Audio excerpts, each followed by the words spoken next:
Oke, bismillahirrahmanirrahim. Assalamualaikum warahmatullahi wabarakatuh. Nah, di sini saya akan melanjutkan materi filsafat tentang konsep filsafat pendidikan. Nah, pengertian pendidikan menurut George F. Kneller mengatakan pendidikan dapat dipandang dalam arti luas dan teknis, atau dalam arti hasil dan dalam arti proses. Dalam arti yang luas, pendidikan menunjuk pada suatu tindakan atau pengalaman yang mempunyai pengaruh berhubungan dengan pertumbuhan atau perkembangan pikiran, watak, atau kemampuan fisik individu. Nah, pendidikan dalam artian ini berlangsung terus seumur hidup. Dalam arti teknis, pendidikan adalah proses yang terjadi di dalam masyarakat melalui lembaga-lembaga pendidikan, sekolah, perguruan tinggi, atau lembaga-lembaga lain yang dengan sengaja mentransformasi warisan budayanya, yaitu pengetahuan, nilai-nilai, dan keterampilan-keterampilan dari generasi ke generasi. Sedangkan dalam arti hasil, pendidikan adalah apa yang diperoleh melalui belajar, baik berupa pengetahuan, nilai-nilai, maupun keterampilan sebagai suatu proses pendidikan melibatkan perbuatan belajar itu sendiri. Dalam hal ini, pendidikan sama artinya dengan perbuatan mendidik seseorang atau mendidik diri sendiri. Menurut John Dewey, mengatakan bahwa pendidikan dalam arti yang sangat luas diartikan sebagai cara atau jalan bagi keberlangsungan kehidupan sosial. Setiap orang adalah bagian dari kelompok sosial yang terlahir dalam kondisi belum memiliki perangkat-perangkat kehidupan sosial seperti bahasa, keyakinan, ide-ide, ataupun norma-norma sosial. Keberlangsungan kehidupan sosial itulah yang menjadi pengalaman hidup bagi manusia. Dan juga di sini ada pendapat dari Gerard L. Gutek mengatakan bahwa pendidikan dalam pengertian yang sangat luas adalah keseluruhan proses sosial yang membawa seseorang ke dalam kehidupan berbudaya. Spesies manusia secara biologis melakukan reproduksi sebagaimana haknya makhluk hidup lainnya. Tetapi dengan hidup dan berpartisipasi dalam sebuah kebudayaan, manusia secara bertahap mengalami proses. Nah, menjadi sebagian penerima dan partisipan dalam sebuah kebudayaan.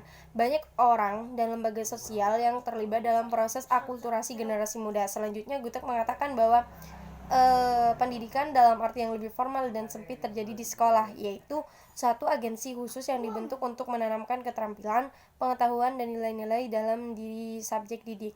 Di sekolah terdapat guru-guru yang dipandang ahli dalam proses pembelajaran. Pendidikan informal berhubungan pula dengan pendidikan formal ataupun persekolahan. Program pengajaran, kurikulum, dan metode mengajar harus dikaitkan dan disesuaikan dengan ketentuan yang ada dalam masyarakat. Ki Hajar Dewantara berpendapat bahwa pendidikan adalah tuntunan di dalam hidup tumbuhnya anak-anak, yaitu menuntun segala kekuatan kodrat yang ada pada anak-anak itu, agar mereka sebagai manusia dan anggota masyarakat dapat mencapai keselamatan dan kebahagiaan yang setinggi-tingginya. Dengan pengertian pendidikan yang dikemukakan oleh para ahli yang tercantum di dalam undang-undang, dapat diperoleh gambaran mengenai unsur-unsur esensial yang tercakup di dalam pendidikan, yaitu pendidikan dapat diartikan dalam arti sempit dan luas. Dalam arti sempit, pendidikan adalah proses transformasi pengetahuan, sikap, nilai-nilai, perilaku, dan keterampilan dari pendidik kepada peserta didik. Dalam arti luas, pendidikan adalah proses pembudayaan yang berlangsung sepanjang hidup manusia. Yang kedua, pendidikan mengandaikan adanya hubungan antar dua pihak, pendidik dan subjek didik, yang saling mempengaruhi walaupun berbeda kemampuannya untuk melaksanakan proses pendidikan. Nah, yang ketiga, pendidikan adalah proses sepanjang hayat yang tidak berhenti sampai manusia menghadapi kematian. Yang keempat, pendidikan merupakan usaha yang menjadi ciri khas aktivitas manusia. Nah, juga di sini ada berbagai pengertian filsafat pendidikan. Banyak definisi yang dikemukakan oleh para ahli mengenai filsafat pendidikan. Dari pendapat Kneller dapat dipahami bahwa filsafat dalam arti formal berusaha untuk memahami kenyataan sebagai suatu keseluruhan dengan menjelaskan sedemikian rupa secara umum dan sistematis. Pernyataan Kneller sejalan dengan pendapat Ahmad Tafsir yang mengatakan bahwa objek yang diteliti filsafat ialah objek yang abstrak. Paradigma yang mendasari penelitiannya ialah paradigma rasional. Metode penelitian yang disebut metode rasional. Nah, demikian pula halnya dengan filsafat pendidikan yang berusaha untuk memahami pendidikan secara lebih mendalam, menafsirkannya dengan menggunakan konsep-konsep umum yang dapat menjadi petunjuk atau arah bagi tujuan-tujuan dan kebijakan pendidikan. Dengan cara yang sama, filsafat umum mengkoordinasikan temuan-temuan dari berbagai cabang ilmu, dan filsafat pendidikan menafsirkan temuan-temuan ini untuk digunakan dalam bidang pendidikan. Teori-teori ilmiah tidak memiliki implikasi langsung dalam pendidikan. Teori-teori ini tidak dapat langsung diterapkan dalam praktek pendidikan tanpa terlebih dahulu diuji secara filsafati. Teori filsafat pendidikan ialah teori rasional tentang pendidikan. Teori tersebut tidak pernah dapat dibuktikan secara empiris. Di samping teori filsafat pendidikan, ada pula teori ilmu pendidikan. Teori ini adalah teori rasional dan ada bukti empiris tentang pendidikan. Selanjutnya, Kneller juga mengatakan bahwa filsafat pendidikan bersandar pada filsafat umum atau filsafat formal. Artinya, masalah-masalah pendidikan juga merupakan bagian dari cara berpikir filsafat. Secara umum, seseorang tidak dapat mengkritik kebijakan pendidikan yang ada atau menyarankan kebijakan yang baru tanpa memikirkan masalah-masalah filsafati umum seperti hakikat kehidupan yang baik sebagai arah yang akan dituju oleh pendidikan. Kodrat manusia itu sendiri, sebab yang dididik itu adalah manusia, dan yang dicari adalah hakikat kenyataan yang terdalam dan menjadi pencarian semua cabang ilmu. Maka filsafat pendidikan merupakan penerapan filsafat formal dalam lapangan pendidikan. Sebagaimana halnya dengan filsafat umum, filsafat pendidikan bersifat spekulatif, preskriptif, dan analitik. Bersifat spekulatif artinya bahwa filsafat membangun teori-teori tentang hakikat manusia, masyarakat, dan dunia dengan cara menyusunnya sedemikian rupa dan menginterpretasikan sebagai data dari penelitian pendidikan, dan penelitian itu ilmu-ilmu perilaku, psikologi, behavioristik. Filsafat bersifat preskriptif, artinya filsafat pendidikan mengkhususkan tujuan-tujuannya, yaitu bahwa pendidikan seharusnya mengikuti tujuan-tujuan itu dan cara-cara yang umum harus digunakan untuk mencapai tujuan-tujuan tersebut. Filsafat pendidikan bersifat analitik tatkala filsafat pendidikan berupaya menjelaskan pernyataan-pernyataan spekulatif dan preskriptif, menguji rasionalitas ide-ide pendidikan, baik konsistensinya dengan ide-ide yang lain maupun cara-cara berkaitan dengan adanya distorsi pemikiran. Konsep-konsep pendidikan diuji secara kritis, demikian pula dikaji juga apakah konsep-konsep tersebut memadai atau tidak. Ketika berhadapan dengan fakta yang sebenarnya, filsafat pendidikan berusaha menjelaskan banyak makna yang berbeda yang berhubungan dengan berbagai istilah-istilah yang banyak digunakan dalam lapangan pendidikan.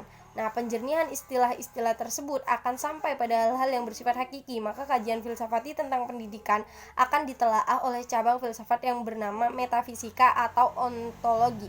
Ontologi menjadi salah satu landasan dalam filsafat pendidikan. Selain itu, kajian pendidikan secara filsafati memerlukan pula landasan epistemologis dan landasan aksiologis. Nah, juga ada hubungan filsafat dan pendidikan. Filsafat keduanya ini mempunyai hubungan erat dengan pendidikan, baik pendidikan dalam dalam arti teoritis maupun praktek. Setiap teori pendidikan selalu didasari oleh suatu sistem filsafat tertentu yang menjadi landasannya. Demikian pula semua praktek pendidikan yang diupayakan dengan sungguh-sungguh sebenarnya dilandasi oleh suatu pemikiran filsafati yang menjadi ideologi. Pendorongnya pemikiran filsafati tersebut berusaha untuk mewujudkan dalam praktek pendidikan. Pernyataan tersebut sejalan dengan pendapat Imam Barnadi bahwa filsafat pendidikan pada dasarnya merupakan penerapan atau analisis filosofis terhadap lapangan pendidikan. John Dewey, seorang filsuf Amerika yang sangat terkemuka, mengatakan bahwa filsafat merupakan teori umum dari pendidikan, landasan dari semua pemikiran mengenai pendidikan.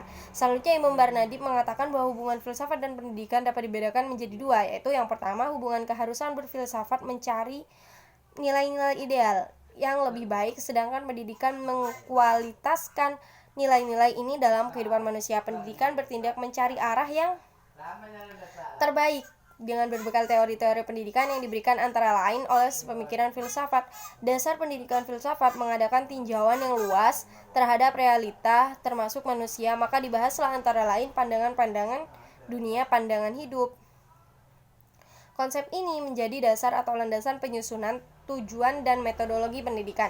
Sebaiknya pengalaman pendidik dalam realita menjadi masukan dan pertimbangan bagi filsafat untuk mengembangkan pemikiran pendidikan.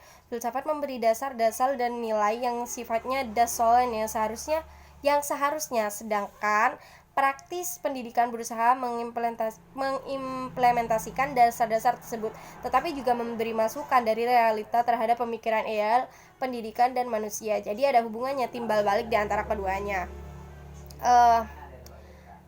Yang D, ada manfaat belajar filsafat pendidikan mahasiswa yang menuntut itu ilmu yang menuntut ilmu di lembaga pendidikan, tenaga keguruan dituntut untuk memikirkan masalah-masalah hakiki terkait pendidikan. Pemikiran mahasiswa menjadi lebih terasa terhadap persoalan-persoalan pendidikan, baik dalam lingkup mikro maupun makro. Hal ini menjadikan mahasiswa lebih kritis dan memandang persoalan pendidikan. Di samping itu, mahasiswa yang mempelajari dan merenungkan masalah-masalah hakiki pendidikan akan memperluas cakrawala berpikir mereka sehingga dapat lebih arif dalam memahami problem pendidikan. Sebagai intelektual muda yang kelak menjadi pendidik atau tenaga kependidikan, sudah sewajarnya bila mereka dituntut untuk berpikir reflektif dan bukan sekedar berpikir teknis di dalam memecahkan problem-problem dasar kependidikan dengan menggunakan kebebasan intelektual dan tanggung jawab sosial yang melekat padanya.